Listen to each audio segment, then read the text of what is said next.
जय श्री राधे कृष्ण। नमस्ते मेरे प्यारे दोस्तों, आत्मीय श्रोताओं और आध्यात्मिक साथी, परिवार के सभी सदस्यों। क्या कभी आपने सोचा है कि जीवन के इस महाभारत में आपका असली कर्तव्य क्या है? क्या आप भी अर्जुन की तरह अपने धर्म और अपने मार्ग को लेकर भ्रमित महसूस करते हैं? हर इंसान की जिंदगी एक कुरुक्षेत्र है, जहां हर पल हमें कई फैसले लेने पड़ते हैं, कई चुनौतियों का सामना करना पड़ता है। आध्यात्मिक साथी के इस मंच पर मैं आपका दोस्त आज आपको भगवद गीता के उस अंतिम अध्याय में ले जाने वाला हूं, जहां श्री कृष्ण ने स्वयं अर्जुन को जीवन का सबसे गूढ़ और अंतिम रहस्य बताया था। यह अध्याय सिर्फ ज्ञान नहीं, यह आपके हर भ्रम का समाधान है, आपके हर प्रश्न का उत्तर है। तो अपनी सारी चिंताओं को एक तरफ रख दीजिए, एक गहरी सांस लीजिए और अपनी आंखें बंद करके अपने मन में राधे कृष्ण का स्मरण कीजिए। उनकी मधुर छवि को महसूस कीजिए, उस शांति को अपने भीतर उतर दीजिए, क्योंकि आज हम जिस यात्रा पर निकलने वाले हैं वह कोई साधारण यात्रा नहीं, बल्कि स्वयं भगवद गीता के 18वें और अंतिम अध्याय मोक्ष संन्यास योग की यात्रा है। यह अध्याय पूरी गीता का सार है, इसका निचोड़ है, जहां श्री कृष्ण अर्जुन के हर प्रश्न का अंतिम समाधान देते हैं और हमें जीवन के सबसे बड़े लक्ष्य मोक्ष को का मार्ग दिखाते हैं। यहां हमें संन्यास, त्याग, कर्म के रहस्य और अंततः परमेश्वर की शरण का गहरा अर्थ समझ आता है। मेरे प्यारे साथी भक्तों, आध्यात्मिक साथी चैनल पर यह पवित्र वाणी, ये अमृत संदेश विशेष रूप से आप सबके लिए है। हम सभी जानते हैं कि जीवन एक यात्रा है जहां सुख और दुख, आशा और निराशा, सफलता और असफलता सब एक दूसरे का हाथ थामे आते जाते रहते हैं। इस क्षण अपनी सारी चिंताएं, अपनी सारी परेशानियां, अपने सारे बोझ बस एक पल के लिए उन्हें सौंप दीजिए और उन पर पूरा भरोसा रखिए। मुझे मेरे राधे कृष्ण पर अटल विश्वास है, एक ऐसा विश्वास जो हिमालय से भी ऊंचा है, कि वे आपकी हर पीड़ा को हर लेंगे और आप पर अपनी असीम अतुलनीय कृपा बरसाते रहेंगे। उनकी दया का सागर इतना गहरा है कि वो हर दुख को सोख लेता है, हर घाव पर मरहम लगा देता है और आपकी आत्मा को शांति प्रदान करता है। अगर आपको ये पावन संदेश, ये हृदय स्पर्शी विचार अच्छा लग रहा हो, तो अपनी सच्ची भक्ति और श्रद्धा व्यक्त करने के लिए कृपा करके नीचे कमेंट सेक्शन में पूरे मन से जय श्री राधे कृष्ण अवश्य लिखें। आपके ये शब्द केवल अक्षर नहीं, बल्कि आपकी आत्मा का एक टुकड़ा है जो ईश्वर तक पहुंचता है, आपके और उनके बीच एक सेतु का निर्माण करता है। और हाँ, इस प्रेम, इस शांति और इस सकारात्मक ऊर्जा को अपने जीवन के उन 3 सबसे प्रिय मित्रों और परिवार के सदस्यों के साथ साझा करना बिल्कुल न भूलें, जिनकी आपको सबसे ज्यादा परवाह है, जिन्हें शायद आज इस संदेश की सबसे ज्यादा जरूरत हो। क्या पता आपकी ये एक छोटी सी कोशिश, आपका ये एक कदम राधे कृष्ण की दिव्य रोशनी बनकर किसी के जीवन में आशा का एक नया अध्याय लिख दे, किसी के अंधेरे जीवन में प्रकाश भर दे। आध्यात्मिक साथी का यही तो लक्ष्य है, हर जीवन में सकारात्मकता फैलाना। अगर आप हमारे इस आध्यात्मिक परिवार, आध्यात्मिक साथी चैनल पर पहली बार आए हैं, तो कृपा करके अभी सब्सक्राइब बटन दबाएं और घंटी का बटन, बेल आइकन भी दबाना न भूलें, ताकि ऐसे प्रेरणादायक संदेशों और आध्यात्मिक ज्ञान से आप कभी दूर न रहें। हम हर दिन कुछ नया, कुछ गहरा, कुछ जीवन बदलने वाला लेकर आते हैं, जो आपके जीवन को सकारात्मक दिशा दे सकता है और आपको अपने भीतर की शांति से जोड़ सकता है। तो चलिए अब बिना किसी और देरी के इस अद्भुत आध्यात्मिक यात्रा को, इस ज्ञान गंगा को, जहां हम श्री कृष्ण की शिक्षाओं को आत्मसात करेंगे, हम सब मिलकर शुरू करते हैं। राधे राधे। 18वें अध्याय का आरंभ अर्जुन के एक बहुत ही मौलिक प्रश्न से होता है। अर्जुन जानना चाहते हैं कि संन्यास और त्याग के वास्तविक अर्थ क्या है। हम में से बहुत से लोग इन दोनों शब्दों को एक ही समझते हैं, पर श्री कृष्ण यहाँ एक बहुत सूक्ष्म भेद स्पष्ट करते हैं जो हमारे जीवन को देखने के तरीके को हमेशा के लिए बदल सकता है। अर्जुन पूछते हैं, हे महाबाहु, मैं त्याग और संन्यास के सार को पृथक पृथक जानना चाहता हूं। उनका प्रश्न बिल्कुल वैसा ही है जैसा हम में से कई लोगों के मन में उठता है। हम अक्सर सुनते हैं कि ये छोड़ दो, वह छोड़ दो, लेकिन क्या छोड़ने का मतलब सब कुछ छोड़कर जंगल में चले जाना है, या इसका कोई गहरा आंतरिक अर्थ भी है? श्री कृष्ण, जो स्वयं परम ज्ञानी है, इस पर प्रकाश डालते हुए उत्तर देते हैं कि संन्यास का अर्थ है सभी कामनाओं पर आधारित कर्मों का त्याग करना।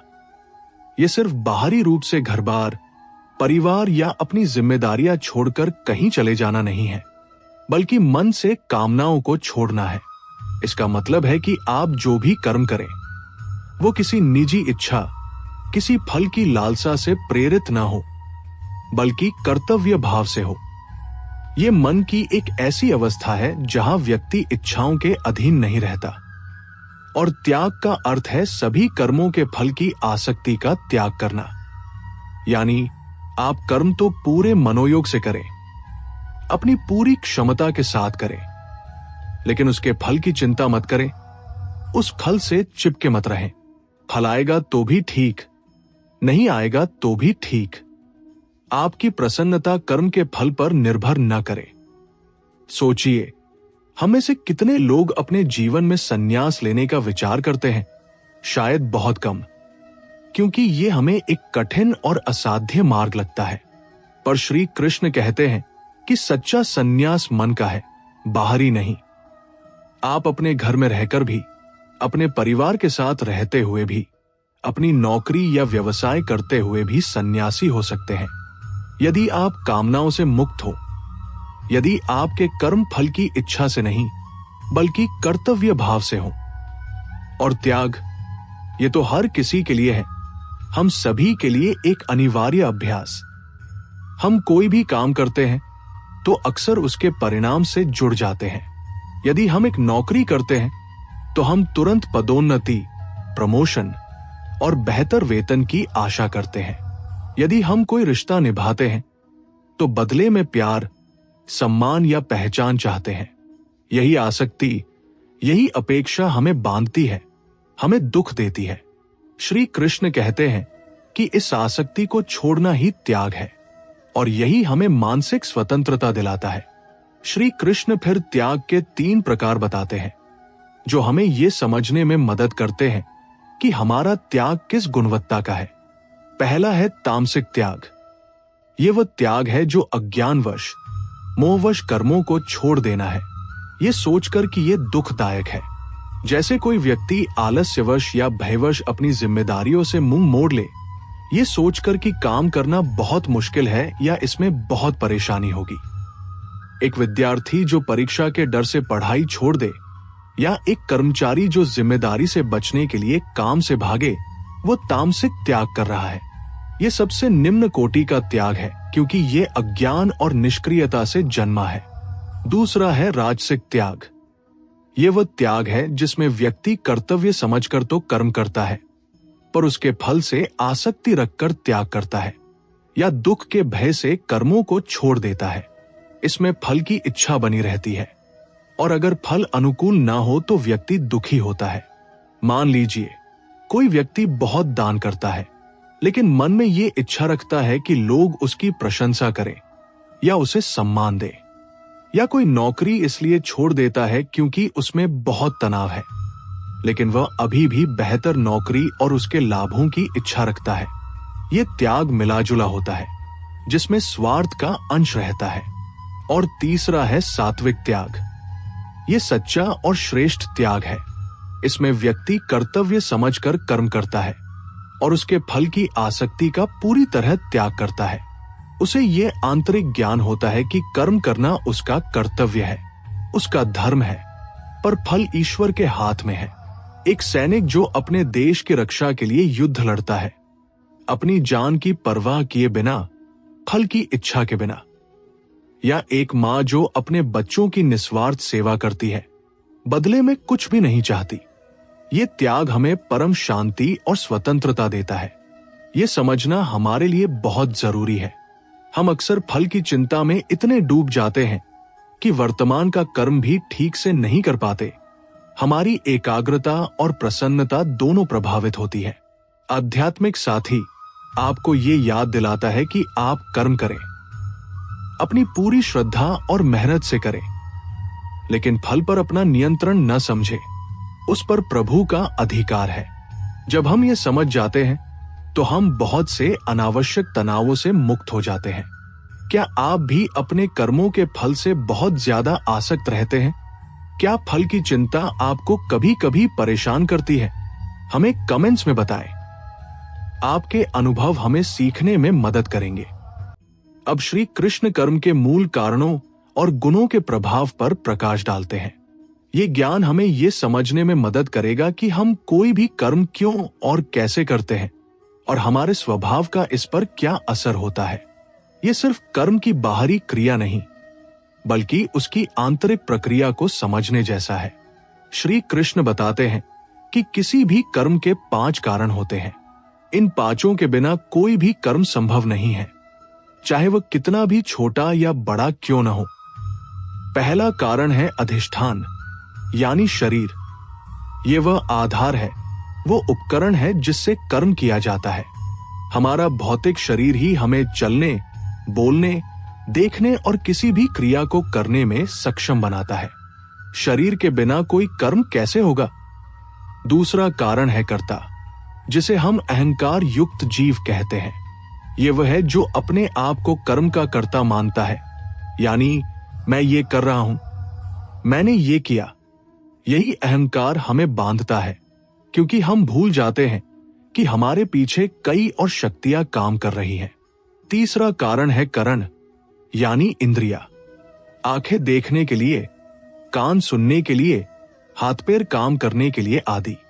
ये हमारी ज्ञानेंद्रिया और कर्मेंद्रिया है, जिनसे कर्म संपन्न होता है। इंद्रियों के बिना हम बाहरी दुनिया से कैसे जुड़ेंगे? चौथा कारण है विविध चेष्टाएं, यानी प्राण आदि। ये शरीर की विभिन्न आंतरिक क्रियाएं हैं, जैसे श्वास लेना, रक्त संचार, पाचन, ऊर्जा का प्रवाह आदि। ये सभी सूक्ष्म शक्तियां हैं जो शरीर को जीवित और क्रियाशील रखती है, जिससे कर्म संभव हो पाता है। और 5वां सबसे महत्वपूर्ण कारण है दैव, यानी ईश्वरीय शक्ति या दैवीय विधान।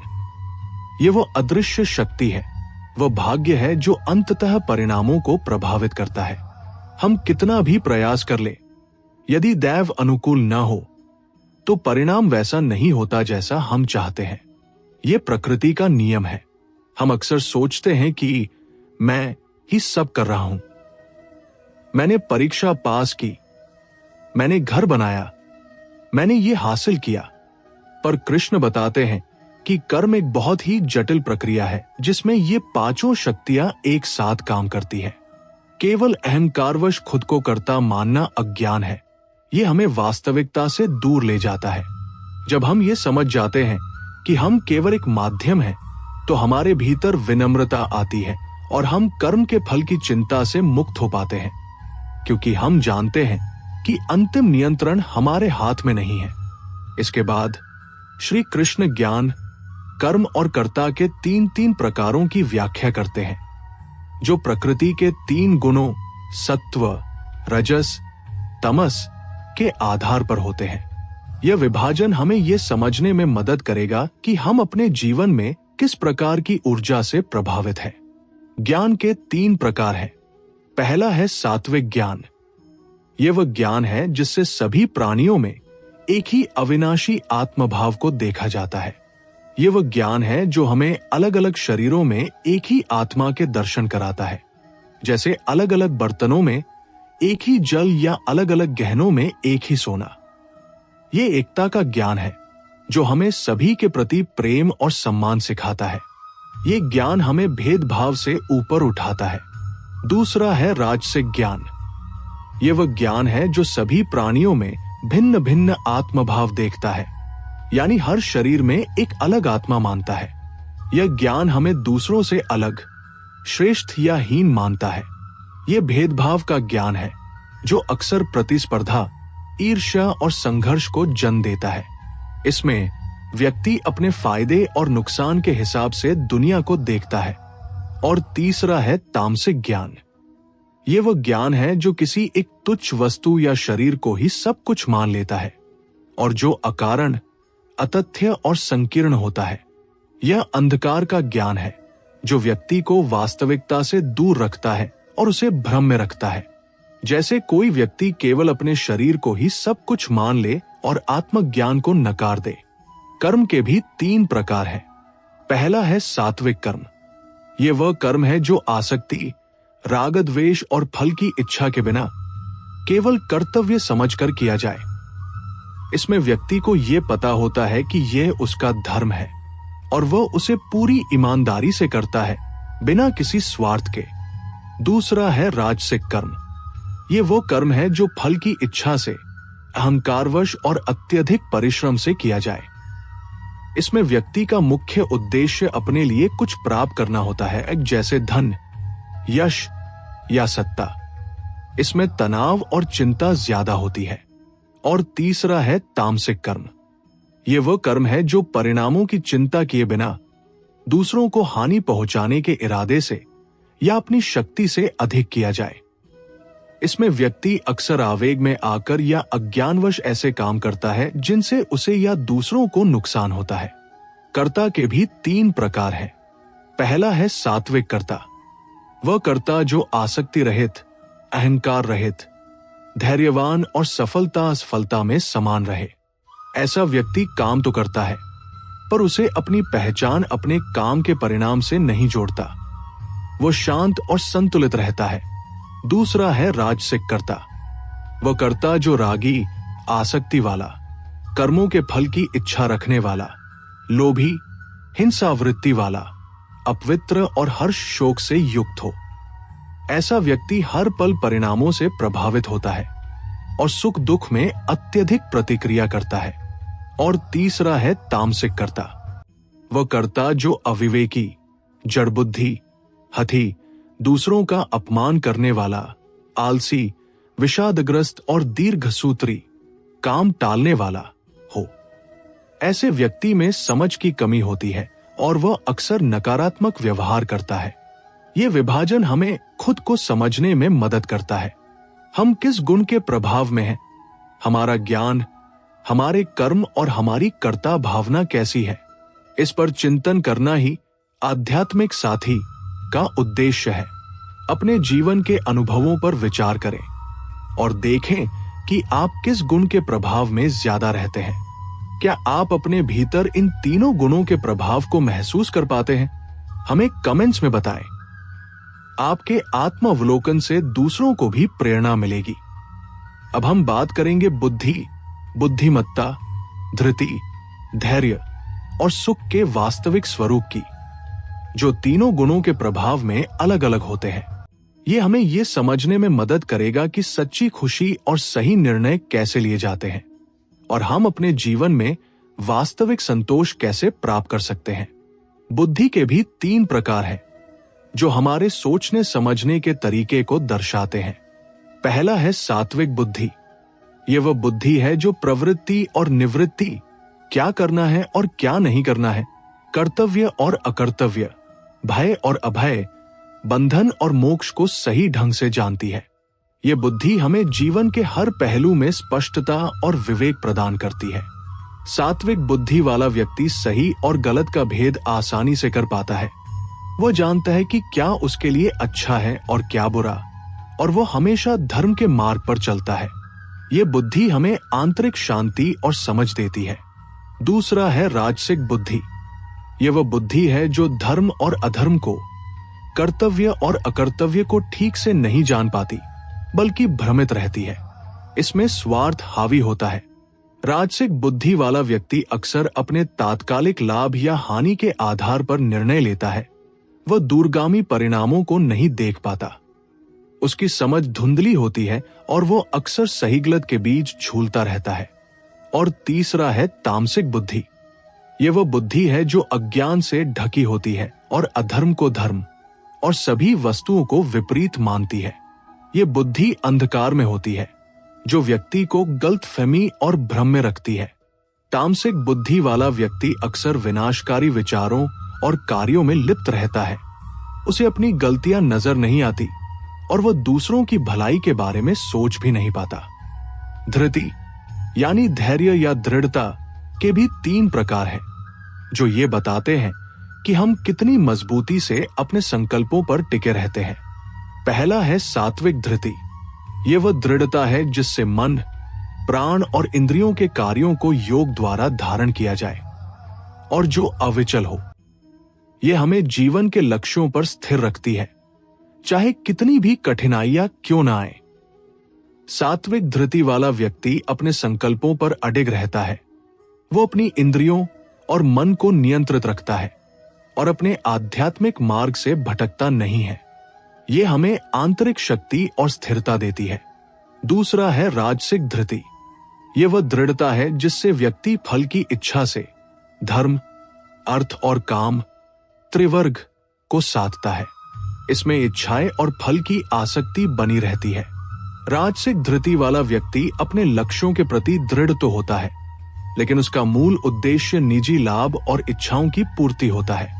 यदि उसे लगे कि उसका लाभ नहीं हो रहा है, तो उसकी दृढ़ता डगमगा सकती है। और तीसरा है तामसिक धृति।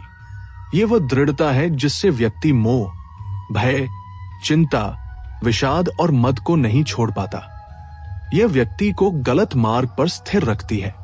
तामसिक धृति वाला व्यक्ति अपनी बुरी आदतों, अपने नकारात्मक विचारों या अपनी विनाशकारी इच्छाओं पर अड़ा रहता है, चाहे उसे कितना भी नुकसान क्यों न हो। यह दृढ़ता विनाश की ओर ले जाती है। सुख के भी 3 प्रकार हैं, जो हमें यह समझने में मदद करते हैं कि हम जिस खुशी के पीछे भाग रहे हैं वो वास्तविक है या क्षणभंगुर। पहला है सात्विक सुख। यह वह सुख है जो शुरुआत में विष के समान प्रतीत होता है, क्योंकि इसमें इंद्रियों पर संयम रखना पड़ता है, इच्छाओं को नियंत्रित करना पड़ता है। लेकिन अंत में यह अमृत के समान होता है, क्योंकि यह आत्मज्ञान, आत्मनियंत्रण और आंतरिक शांति से उत्पन्न होता है। यह स्थायी और गहरा सुख है। ध्यान, योग, सत्य का पालन करने से मिलने वाला सुख इसी श्रेणी में आता है। दूसरा है राजसिक सुख। यह वह सुख है जो शुरुआत में अमृत के समान होता है, क्योंकि ये इंद्रिय विषयों के संपर्क से उत्पन्न होता है। हम स्वादिष्ट भोजन खाते हैं, सुंदर दृश्य देखते हैं या आरामदायक जीवन जीते हैं तो हमें तुरंत खुशी मिलती है, पर अंत में ये विष के समान होता है, क्योंकि ये क्षणिक और मोहक होता है और इसके चले जाने पर दुख और बेचैनी होती है। ये बाहरी और अस्थायी सुख है। और तीसरा है तामसिक सुख। ये वह सुख है जो शुरुआत और अंत में दोनों में ही मोह और अज्ञान से उत्पन्न होता है, जो निद्रा, आलस्य और प्रमाद, लापरवाही से पैदा होता है। ये सुख व्यक्ति को अंधकार और निष्क्रियता में रखता है और उसे वास्तविकता से दूर ले जाता है। इसमें कोई वास्तविक आनंद नहीं होता, केवल एक तरह की जड़ता होती है। सोचिए, हम अक्सर किस सुख के पीछे भागते हैं? क्या हम तुरंत मिलने वाले राजसिक सुख के पीछे भागते हैं, जो क्षणिक आनंद देता है पर अंत में दुख और पछतावा, या हम तामसिक सुख में डूबे रहते हैं, जो हमें अज्ञान और निष्क्रियता में धकेलता है? श्री कृष्ण हमें सात्विक सुख की ओर इंगित करते हैं, जो हमें सच्ची और स्थायी शांति देता है, क्योंकि ये हमारी आत्मा से जुड़ा है। आध्यात्मिक साथी आपको ये समझने में मदद करता है कि असली खुशी कहाँ है और उसे कैसे प्राप्त किया जा सकता है। इस पर अपने विचार कमेंट्स में जरूर लिखें। आपका आत्मचिंतन दूसरों को भी प्रेरित करेगा। अब श्री कृष्ण वर्ण और आश्रम के अनुसार कर्मों और स्वधर्म के महत्व की बात करते हैं। ये कोई जातिगत विभाजन नहीं है, जैसा कि हम आधुनिक संदर्भ में देखते हैं, बल्कि ये गुणों और स्वभाव के आधार पर कर्मों का वर्गीकरण है, जिससे समाज में संतुलन और समरसता बनी रहे। ये एक तरह का सामाजिक ढांचा है जो व्यक्ति के गुणों और प्रवृत्तियों के आधार पर उसके कर्तव्यों को निर्धारित करता है। श्री कृष्ण कहते हैं कि प्रकृति के 3 गुणों के आधार पर ब्राह्मण, क्षत्रिय, वैश्य और शूद्र के कर्म स्वभाव से ही उत्पन्न होते हैं। यानी ये कर्म किसी जन्म या परिवार से नहीं, बल्कि व्यक्ति के आंतरिक स्वभाव और गुणों से निर्धारित होते हैं, जो हर व्यक्ति के भीतर स्वाभाविक रूप से पाए जाते हैं। सबसे पहले बात करते हैं ब्राह्मण के कर्मों की। इनमें शम यानी मन पर पूर्ण नियंत्रण रखना, दम यानी अपनी इंद्रियों को वश में रखना, तप यानी आध्यात्मिक साधना में लीन रहना, शौच यानी आंतरिक और बाहरी पवित्रता बनाए रखना, शांति यानी दूसरों की गलतियों को सहने की क्षमता और सहिष्णुता, आर्जव यानी मन और वाणी में सरलता और सीधापन रखना, ज्ञान यानी शास्त्रों और आध्यात्मिक ग्रंथों का गहरा ज्ञान अर्जित करना, विज्ञान यानी उस ज्ञान को अपने जीवन के अनुभवों में उतारना और उसे व्यावहारिक रूप से समझना, और अंत में आस्तिकता यानी ईश्वर में अटूट श्रद्धा रखना शामिल है। ये वे लोग हैं जिनका मूल स्वभाव ज्ञान, चिंतन और धर्म के प्रचार में होता है। उनका कार्य समाज को सही दिशा देना, ज्ञान प्रदान करना और आध्यात्मिक मार्ग का मार्गदर्शन करना होता है। वे समाज के बौद्धिक और नैतिक आधार स्तंभ होते हैं। इसके बाद क्षत्रिय के कर्मों पर आते हैं। इनमें शौर्य यानी अद्भुत वीरता और साहस का प्रदर्शन करना, तेज यानी एक प्रभावशाली व्यक्तित्व और ओज बनाए रखना, धृति यानी किसी भी परिस्थिति में धैर्य और दृढ़ता बनाए रखना, दक्षता यानी अपने कार्यों में अत्यधिक निपुणता प्राप्त करना, युद्ध में पलायन न करना यानी अन्याय के खिलाफ खड़े होने का साहस दिखाना, दान देना यानी उदारता का भाव रखना और जरूरतमंदों की मदद करना, और ईश्वरीय भाव यानी नेतृत्व क्षमता और न्यायप्रियता का गुण होना शामिल है। ये वे लोग हैं जिनका स्वभाव रक्षा, प्रशासन और नेतृत्व में होता है। उनका कार्य समाज की रक्षा करना, व्यवस्था बनाए रखना और न्याय स्थापित करना होता है। वे समाज के रक्षक और मार्गदर्शक होते हैं। तीसरे, वैश्य के कर्मों में कृषि यानी खेती करके अन्न उगाना, गोरक्षा यानी पशुओं की देखभाल करना और उनकी रक्षा करना, और वाणिज्य यानी व्यापार करके धन का उचित संचय और वितरण करना शामिल है। ये वे लोग हैं जिनका स्वभाव उत्पादन, आर्थिक गतिविधियों और समाज की भौतिक समृद्धि में होता है। उनका कार्य समाज की आर्थिक व्यवस्था को सुदृढ़ करना, संपदा का निर्माण करना और सभी के लिए आवश्यक वस्तुओं की उपलब्धता सुनिश्चित करना होता है। वे समाज की आर्थिक रीढ़ होते हैं। और अंत में शूद्र के कर्मों में सेवा करना शामिल है। ये वे लोग हैं जिनका स्वभाव दूसरों की निस्वार्थ सेवा में, समाज के अन्य वर्गों की सहायता करने में होता है।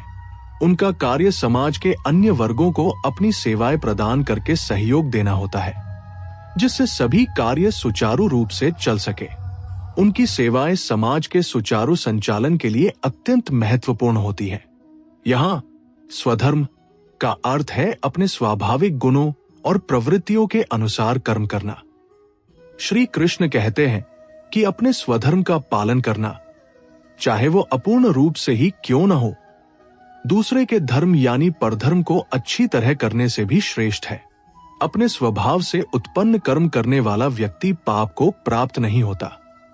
इसका मतलब ये बिल्कुल नहीं कि हमें अधूरा काम करना चाहिए या अपनी जिम्मेदारियों से भागना चाहिए, बल्कि ये कि हमें अपनी आंतरिक प्रकृति को पहचानना चाहिए। हम अक्सर दूसरों की नकल करने की कोशिश करते हैं। हम देखते हैं कि दूसरा व्यक्ति क्या कर रहा है, वो कितना सफल है, और सोचते हैं कि हमें भी वही करना चाहिए, भले ही वो हमारे स्वभाव के बिल्कुल विपरीत हो। एक कलाकार जिसमें अद्भुत रचनात्मकता है, वो इंजीनियरिंग की डिग्री ले लेता है क्योंकि समाज उसे ज्यादा सम्मान देता है या उसमें पैसे कमाने की ज्यादा संभावनाएं दिखती है। या एक सेवाभावी व्यक्ति जिसमें करुणा और परोपकार का भाव है, वो सिर्फ पैसे के पीछे भागने लगता है क्योंकि उसे लगता है कि इसी में खुशी और सफलता है। पर कृष्ण कहते हैं कि अपने अंदर के स्वभाव को पहचानो, अपनी नैसर्गिक प्रतिभाओं को जानो और अपने स्वाभाविक गुणों के अनुसार काम करो। जब आप अपने स्वधर्म का पालन करते हैं तो आप स्वाभाविक रूप से संतुष्ट और आनंदित रहते हैं, और तभी आप ईश्वर को भी प्राप्त कर सकते हैं। क्योंकि आप अपने सच्चे स्वरूप में होते हैं। आध्यात्मिक साथी आपको अपनी अंतरात्मा की आवाज सुनने और अपने वास्तविक स्वरूप को पहचानने के लिए प्रेरित करता है। क्या आप अपने स्वधर्म को पहचान पाए हैं? क्या आपको लगता है कि आप वही कर रहे हैं जिसके लिए आप बने हैं? हमें कमेंट्स में बताएं। और अब मेरे प्यारे दोस्तों, इस पूरी गीता के सार, इस अंतिम अध्याय का सबसे महत्वपूर्ण भाग मोक्ष की प्राप्ति का मार्ग और श्री कृष्ण का परम गोपनीय संदेश। ये वह ज्ञान है जो हमें हर बंधन से मुक्त कर सकता है, हमें जीवन के अंतिम लक्ष्य तक पहुंचा सकता है। ये सिर्फ एक सिद्धांत नहीं, ये एक व्यावहारिक मार्ग है, एक ऐसा रास्ता जिस पर चलकर हम परम शांति प्राप्त कर सकते हैं। श्री कृष्ण बताते हैं कि व्यक्ति अपने अपने स्वाभाविक कर्मों द्वारा ईश्वर की पूजा करके ही सिद्धि को प्राप्त होता है। जब आप अपने स्वधर्म का पालन करते हुए बिना फल की आसक्ति के अपने सभी कर्मों को ईश्वर को समर्पित करते हैं, तो आप पूर्णता की ओर बढ़ते हैं, आप सिद्ध हो जाते हैं। ये समर्पण सिर्फ कर्मों का नहीं, बल्कि आपके मन और आत्मा का होता है, आपके पूरे अस्तित्व का होता है। ये समर्पण कैसे होता है? श्री कृष्ण इसके कुछ महत्वपूर्ण चरण बताते हैं जो हमारे आंतरिक परिवर्तन के लिए आवश्यक है। सबसे पहले मन को शुद्ध करना और इंद्रियों पर नियंत्रण रखना। हमारी इंद्रियां अक्सर हमें बाहरी दुनिया की ओर खींचती हैं और मन चंचल होता है, कभी यहां तो कभी वहां भटकता रहता है। इन्हें संयमित करना, इन्हें वश में करना ही पहला और सबसे महत्वपूर्ण कदम है। अहंकार, बल, दर्प यानी घमंड, काम यानी अत्यधिक कामनाएं और क्रोध का त्याग करना। ये वे 5 बड़े शत्रु हैं जो हमें आध्यात्मिक प्रगति से रोकते हैं, हमें भीतर से अशांत करते हैं। इन्हें त्याग कर ही हम शांति की ओर बढ़ सकते हैं। ममता रहित और शांत रहना, संसार की चीजों, रिश्तों और परिस्थितियों से अत्यधिक मोह न रखना और हर परिस्थिति में अपनी आंतरिक शांति को बनाए रखना। यह समझना कि सब कुछ अस्थायी है। ये सब करके व्यक्ति ब्रह्मभूत अवस्था को प्राप्त होता है, यानी वो ब्रह्मा के साथ एकाकार हो जाता है, उसे परम शांति मिलती है। ये वो अवस्था है जहां व्यक्ति स्वयं को शरीर और मन से अलग शुद्ध आत्मा के रूप में जानता है और उसे ये ज्ञान हो जाता है कि वह स्वयं ईश्वर का अंश है। और इस ब्रह्मभूत अवस्था को प्राप्त व्यक्ति ही मुझे यानी परमेश्वर को उसके वास्तविक स्वरूप में जान पाता है। श्री कृष्ण स्पष्ट करते हैं कि भक्ति ही एकमात्र मार्ग है जिससे मुझ परमेश्वर को उसके वास्तविक स्वरूप में जाना जा सकता है। केवल ज्ञान या कर्म से नहीं, बल्कि प्रेम में भक्ति ही वो कुंजी है जो ईश्वर के हृदय तक ले जाती है, जो हमें उनसे जोड़ती है। फिर आता है गीता का सबसे प्रसिद्ध, सबसे शक्तिशाली और सबसे करुणामय संदेश, जो गीता का अंतिम और परम गोपनीय संदेश है और जिसे श्री कृष्ण ने अर्जुन को पूर्ण विश्वास और प्रेम के साथ दिया था। ये एक ऐसा आश्वासन है जो हर हृदय को शांत कर सकता है, अर्थात सभी धर्मों यानी अपने सारे कर्तव्यों, सारे नियमों, अपनी सारी आशंकाओं और संदेहों को छोड़कर केवल मेरी यानी परमेश्वर की शरण में आ जाओ। मैं तुम्हें सभी पापों से मुक्त कर दूंगा। चिंता मत करो, शोक मत करो। ये श्री कृष्ण का अंतिम और सबसे बड़ा आश्वासन है, उनकी परम करुणा का प्रतीक है। वे कहते हैं कि तुम अपनी सारी चिंताएं, सारे कर्म, सारे फल, सारे संदेह, अपने सारे बोझ मुझे समर्पित कर दो। अपने अहंकार को छोड़कर मुझसे पूरी तरह जुड़ जाओ, मेरे प्रति पूरी तरह समर्पित हो जाओ। मैं तुम्हें हर बंधन से, हर पाप से मुक्त कर दूंगा। ये पूर्ण समर्पण ही सच्ची मुक्ति है, सच्ची स्वतंत्रता है और सच्ची शांति का मार्ग है। ये कहना बहुत आसान है, पर अपने जीवन में इसे पूरी तरह उतारना बहुत मुश्किल होता है। पर श्री कृष्ण हमें आश्वस्त करते हैं कि यदि हम सच्चे मन से, निस्वार्थ भाव से उनकी शरण में जाते हैं, तो वे हमें कभी नहीं छोड़ेंगे। वे हमेशा हमारा हाथ थामे रहेंगे, हमें मार्गदर्शन देंगे। क्या आपने कभी पूरी तरह से ईश्वर के प्रति ऐसा समर्पण महसूस किया है क्या आपने कभी अपने सारे बोझ उन पर छोड़ दिए हैं? ये एक ऐसा अनुभव है जो जीवन को जड़ से बदल देता है, सारी चिंताएं मिटा देता है और आपको एक नई ऊर्जा से भर देता है। आध्यात्मिक साथी आपको इसी परम सत्य की ओर ले जाने का प्रयास करता है। ये वो मार्ग है जहां आकर सभी मार्ग मिल जाते हैं, जहां आकर सारे प्रश्न समाप्त हो जाते हैं। अब इस दिव्य ज्ञान के समापन पर हम गीता के सार और महिमा पर विचार करेंगे। ये समझना जरूरी है कि भगवद गीता का संदेश कितना शक्तिशाली और शाश्वत है और ये हर युग में हर व्यक्ति के लिए कितना प्रासंगिक है। श्री कृष्ण अर्जुन से कहते हैं कि यह परम गोपनीय ज्ञान मैंने तुम्हें बताया है। इस ज्ञान को ऐसे वैसे लोगों को नहीं बताना चाहिए जो श्रद्धाहीन हो, जो निंदा करने वाले हों या जो सुनना ही ना चाहते हों, क्योंकि ऐसे लोग इस ज्ञान का महत्व नहीं समझेंगे और इसका दुरुपयोग भी कर सकते हैं। परंतु जो भक्त हैं, जो श्रद्धा रखते हैं, जो इस ज्ञान को ग्रहण करने को उत्सुक हैं, उन्हें ये दिव्य ज्ञान जरूर बताना चाहिए। वे कहते हैं कि जो इस गोपनीय ज्ञान को दूसरों को बताता है, जो इस संदेश को जनवरी से जनवरी तक पहुंचाता है, वो मेरा परम भक्त है और मुझे अत्यंत प्रिय है। सोचिए, ज्ञान साझा करने का कितना बड़ा महत्व है। आध्यात्मिक साथी भी यही कार्य कर रहा है, इस ज्ञान को आप तक पहुंचा रहा है। वे ये भी कहते हैं कि जो इस पवित्र संवाद यानी भगवद गीता का अध्ययन करता है, जो इसे पढ़ता है, सुनता है या इस पर मनन करता है, वो ज्ञान यज्ञ से मेरी पूजा करता है। और जो श्रद्धा से इसे सुनता है, वह भी सभी पापों से मुक्त होकर शुभ लोकों को प्राप्त होता है। इसका मतलब है कि गीता का ज्ञान प्राप्त करना और उसे दूसरों तक पहुंचाना ही एक बहुत बड़ा यज्ञ है, एक पवित्र कार्य है। सोचिए, भगवद गीता का पाठ करना या सुनना कितना पुण्यदायी है। ये सिर्फ एक किताब नहीं, ये स्वयं भगवान के मुख से निकली वाणी है, जो हमें जीवन जीने की कला सिखाती है, हमें हमारे कर्तव्यों से परिचित कराती है और हमें मोक्ष की ओर ले जाती है। ये एक ऐसी मार्गदर्शिका है जो हर युग में हर व्यक्ति के लिए प्रासंगिक है, हर समस्या का समाधान है। इस अध्याय के अंत में संजय धृतराष्ट्र से कहते हैं कि जहां योगेश्वर श्री कृष्ण है और जहां धनुर्धारी अर्जुन है, वहीं श्री यानी समृद्धि, विजय यानी सफलता, ऐश्वर्य यानी महिमा और अचल नीति यानी स्थिर न्याय है, ऐसा मेरा मत है। ये संजय का विश्वास है कि जहां धर्म, न्याय और ईश्वर का साथ होता है, जहां सही मार्गदर्शन और सही कर्म का संयोजन होता है, वहां हमेशा विजय होती है, वहां कोई भी परास्त नहीं हो सकता।